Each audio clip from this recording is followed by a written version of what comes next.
حج کے 5 دن ہیں. آپ پہلے تھوڑی دیر کے لیے جو نا یہ جو حاجیوں پر میں نے دیکھا ہے مینا کے دن جب قریب آنے والے ہوتے ہیں نا تو حاجی گھبرائے مل رہے ہوتے ہیں, کیا ہوگا, خیمے میں کیسے رہیں گے, رش بہت ہوگا, احرام کتنے دن پہننا پڑے گا. حج کے دن قریب آئیں تو ٹینشن میں نہیں خوشی میں اضافہ ہونا چاہیے. سب سے پہلی بات, بہت بڑا ٹینشن ریلیز آپ کا یہ کر دیتا ہوں کہ احرام آپ نے 5 دن نہیں صرف 2.25 دن باندھنا ہے. صرف 2.25 دن کا احرام ہے. 1.5 دن تو پہلی عمرے میں باندھ لیا تھا آپ نے, پھر کائی کی ٹینشن ہے. پہلے میں نے کہہ دیا احرام فرینڈلی ہو جاؤ, اور حج میں میکسیمم 2.5 دن کا احرام ہے, کوئی 5 دن کا احرام نہیں ہے. ٹھیک ہے, تو آدھا ٹینشن تو ویسے ریلیز ہو گیا ہوگا. اب آ جاؤ حج کے 5 دن کیا کیا ہیں. 8 ذوالحجہ, 9 ذوالحجہ, 10 ذوالحجہ, 11 اور 12. ٹھیک ہے, یہ 5 دن حج کے جو اہم مناسک ہیں وہ اس کے اندر ہیں. 8 کو ہم نے کہاں جانا ہے, انشاءاللہ مینا جانا ہے. کہاں جائیں گے؟ ظہر کی نماز سے پہلے مینا پہنچ جائیں, اور 5 نمازیں مینا میں پڑھنی ہیں. ظہر, عصر, مغرب, عشاء اور فجر. فجر پڑھیں گے وہ کون سا دن ہو جائے گا؟ ویری گڈ, کون سا دن ہو جائے گا؟ 9 کا دن. 8 کی ظہر سے لے کر 9 کی فجر تک ہم نے مینا میں رہنا ہے.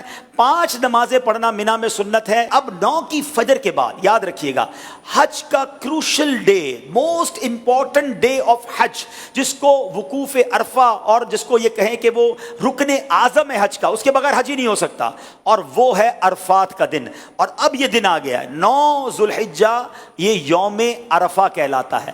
اب حاجی کو جانا ہے عرفات کے میدان میں. جو 9 ذوالحجہ کا دن ہے وہ پورا دن ہم نے کہاں گزارنا ہے؟ عرفات میں. یہ خاص دن ہے. جیسے ہی ظہر کا وقت شروع ہوگا, سبحان اللہ, ظہر کا وقت شروع ہوا اور جتنے لوگ وہاں پر عرفات میں موجود ہیں احرام کی نیت کے ساتھ, وہ سارے کے سارے حاجی ہو گئے. ہاں, ایک لمحہ بھی کسی نے ظہر کا وقت شروع ہونے کے بعد سے لے کر اگلے دن صبح صادق سے پہلے عرفات میں گزار لیا, وہ حاجی ہو گیا. ہاں, لیکن جو صبح چلا گیا ہے یا ظہر کے وقت سے پہلے گیا یا ظہر کے بعد بھی گیا, وہ غروب آفتاب سے پہلے باہر نہیں نکل سکتا. یہ بڑا مسئلہ ہے کہ بعض اوقات ہوتا یہ کہ دوپہر 3-4 بجے سے بعض خیمے والے کہتے چلو بھائی مزدلفہ چلنا ہے. نہیں, مغرب کا وقت ہو گیا, اب آپ آ جائیں گے مزدلفہ. یہ جو رات ہے, اللہ اکبر, بعض علماء فرماتے ہیں کہ یہ حاجی کے لیے شب قدر سے افضل رات ہے. یہ بڑی مبارک رات ہے, دعاؤں کی قبولیت کی رات ہے. پتھریلی زمین پر وہ مزہ آتا ہے جو 5 اسٹار ہوٹل کے بیڈ میں مزہ نہیں آتا. اللہ کی رضا کے لیے لوگ زمین پر پڑے ہوئے ہوتے ہیں. تو بہرحال یہ رات وہاں گزاریں گے. اب آ گیا 10 کی صبح. پاکستان میں 10 تاریخ کو ہم کیا کرتے ہیں؟ قربانی کرتے ہیں نا. حج کا دن ہوتا ہے, عید کا دن ہوتا ہے نا, آج ہی بڑی زبردست عید مناتا ہے. 10 تاریخ کو پہلا کام ہم نے کرنا ہے کہ ہم نے رمی کرنی ہے. ہم نے شیطان کو کنکریاں مارنی ہیں, اس کے بعد قربانی کرنی ہے, اس کے بعد حلق کرنا ہے. یہ 3 کاموں کی ترتیب یاد رکھیے گا. پہلے کیا کرنی ہے؟ رمی کرنی ہے, پھر اس کے بعد قربانی کرنی ہے, اس کے بعد حلق کرنا ہے. آپ احرام سے فارغ ہو گئے. ہاں, احرام تو پورا ہو گیا. ابھی تو 10 تاریخ کی صبح ہی ہوئی ہے, دوپہر ہو جائے گی زیادہ سے زیادہ. 2.5 دن میں آپ احرام سے فارغ. صرف ایک پابندی باقی ہے جو مرد و عورت کے معاملات ہیں, باقی یو آر فری ناؤ.